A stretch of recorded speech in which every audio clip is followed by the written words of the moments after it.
Joan Mir terlibat dalam kecelakaan yang melibatkan beberapa motor pada balapan MotoGP Prancis di Le Mans yang mengakhiri perjuangannya lebih awal.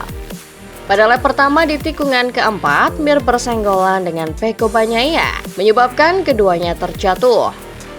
Bagnaia masih bisa melanjutkan balapan, tetapi pembalap pabrikan Honda ini harus dituntun keluar dari area kerikil oleh petugas dengan kondisi yang tampak kesakitan. Johann Zarco nyaris terseret dalam insiden ini, tetapi berhasil menghindarinya dengan cekatan. Mir awalnya dibawa ke pusat medis di sirkuit untuk pemeriksaan awal, sebelum kemudian dipindahkan ke rumah sakit setempat untuk evaluasi lebih lanjut. Honda kemudian mengonfirmasi bahwa Mir sangat tidak beruntung dalam balapan tersebut, terlibat dalam tabrakan di chicane pertama bersama Bagnaia, Zarco, dan Bastianini. Setelah jatuh dengan keras, juara dunia MotoGP 2020 ini dibawa ke rumah sakit untuk pemeriksaan lebih mendalam. Ia mengalami patah tulang di tangan kanan dan nyeri di leher. Dengan perkembangan kondisinya akan diumumkan dalam beberapa hari ke depan.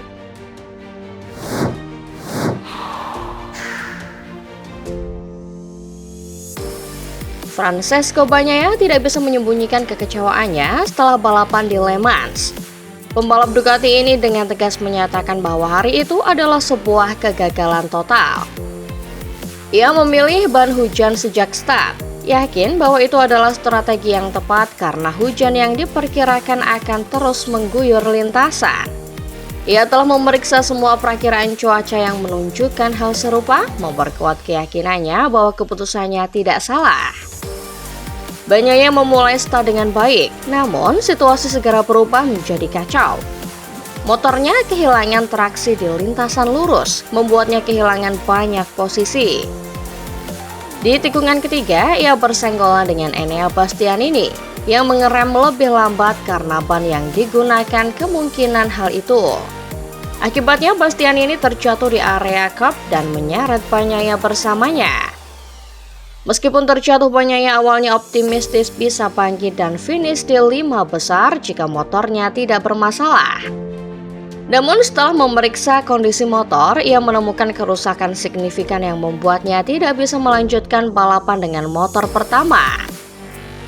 Ia terpaksa masuk ke pit untuk berganti motor, tetapi harus menunggu selama 20 detik hingga motor cadangan siap yang semakin memperburuk situasinya. Bagnaia menolak menyebut insiden ini sebagai nasib buruk. Baginya, konsep keberuntungan atau kesialan tidak ada. Ia menilai bahwa hasil buruk ini murni karena segala sesuatunya tidak berjalan sesuai rencana. Kekecewaannya semakin dalam karena ia merasa tidak memiliki koneksi yang baik dengan motor Ducati, terutama dalam kondisi lintasan basah. Ia mengeluhkan kurangnya feedback dari motor yang membuatnya tidak bisa membedakan apakah ia melaju cepat atau beberapa detik lebih lambat.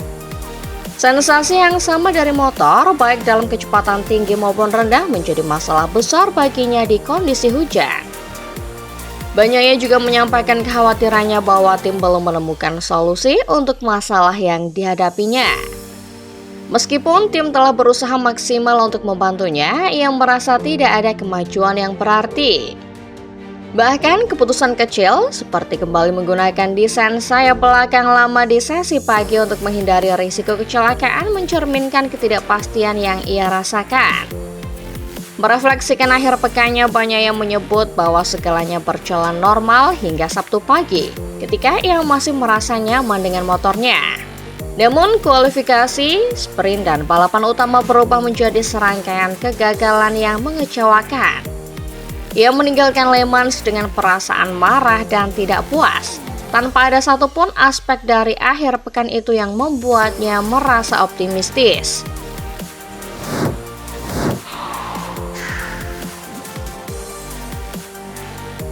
Enea Bastianini finish di posisi ke-13 pada Grand Prix Prancis, tetapi balapannya praktis berakhir sejak lap-lap awal.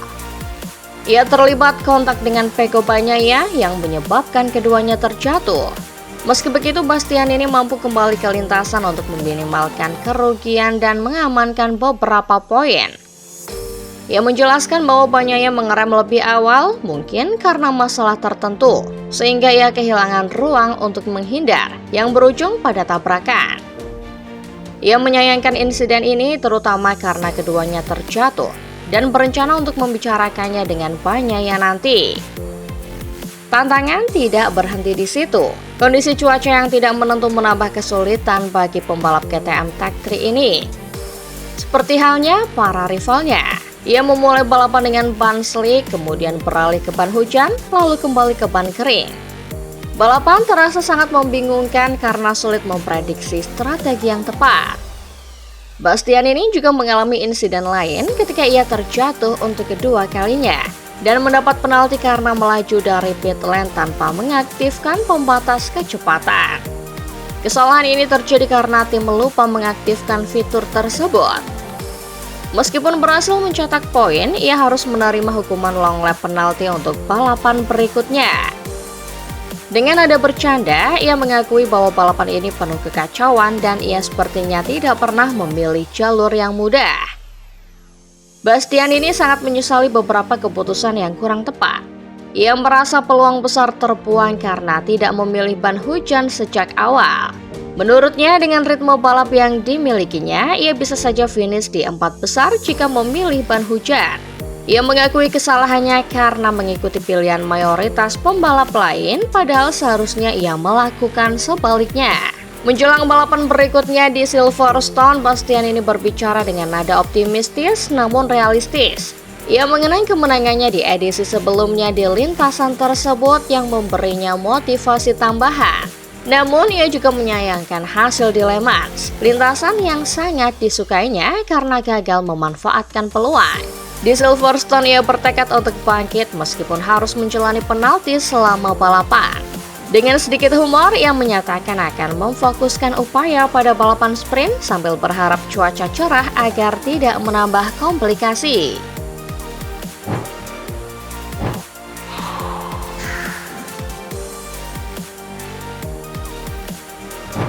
Johann Zarco tidak bisa memilih momen yang lebih sempurna untuk merayakan kemenangan keduanya di MotoGP selain di Grand Prix Prancis di Le Mans, balapan kandangnya. Kemenangan ini menjadi yang pertama baginya bersama Honda RC113V tim LCR sekaligus memutus dominasi Ducati yang telah meraih 22 kemenangan beruntun.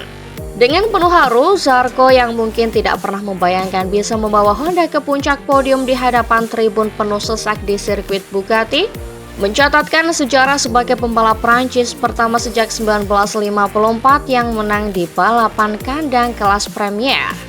Ia berhasil mengatasi kekacauan balapan yang dipengaruhi hujan dengan strategi sempurna, memilih ban hujan sejak start dan mempertahankan ritme hingga melintasi garis finish dengan keunggulan hampir 20 detik atas Marc Marquez. Zarco menggambarkan kemenangan ini sebagai momen yang sangat istimewa dan sulit dipercaya. Ia selalu berusaha mendorong performa terbaik, meraih kemenangan, naik podium, dan terus berkembang dengan keyakinan bahwa suatu saat ia bisa menang. Namun ia mengakui bahwa cara kemenangan ini diraih terasa unik, karena ia harus sangat sabar, mengendalikan balapan dan menunggu lap demi lap hingga kemenangan itu menjadi kenyataan. Sebagai penggemar sejarah balap motor yang telah mempelajari banyak balapan dan nama-nama besar di masa lalu, Zarco merasa bangga menjadi bagian dari sejarah sebagai pemenang Prancis di Le Mans. Balapan ini penuh tantangan karena kondisi cuaca yang tidak menentu. Zarco memilih ban hujan sejak awal, menyadari bahwa lintasan yang mulai basah akan menyulitkan pembalap dengan ban slick.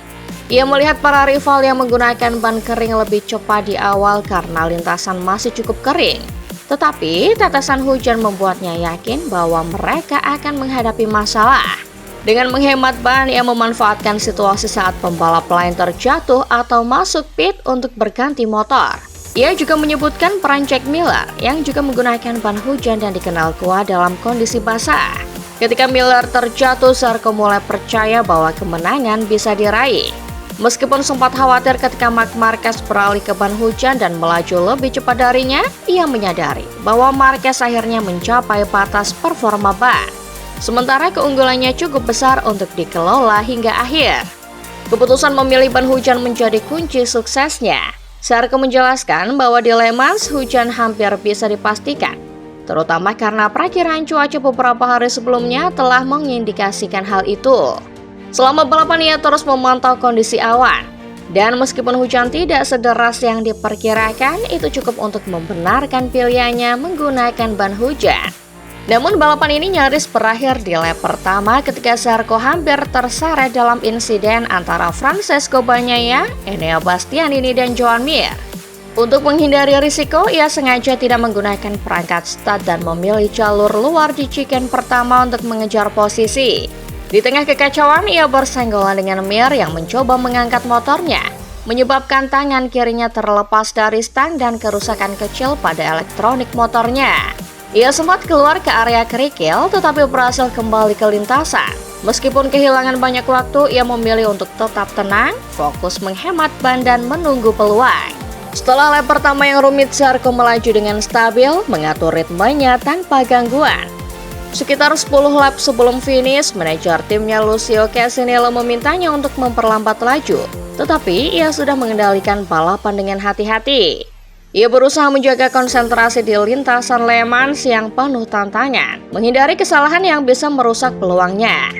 Ketika lintasan mulai mengering di lap-lap akhir, ia merasa lebih nyaman karena ban memberikan respon yang lebih baik, memungkinkannya mempertahankan kecepatan sambil tetap mengontrol balapan. Sepanjang balapan ia teringat pada Casinello, tetapi juga menyadari bahwa ia harus menjaga ritme tertentu untuk memastikan ban tetap bekerja optimal. Dengan pendekatan ini, Zarco berhasil meraih kemenangan yang tidak hanya bersejarah, tetapi juga sangat bermakna baginya sebagai pembalap Prancis.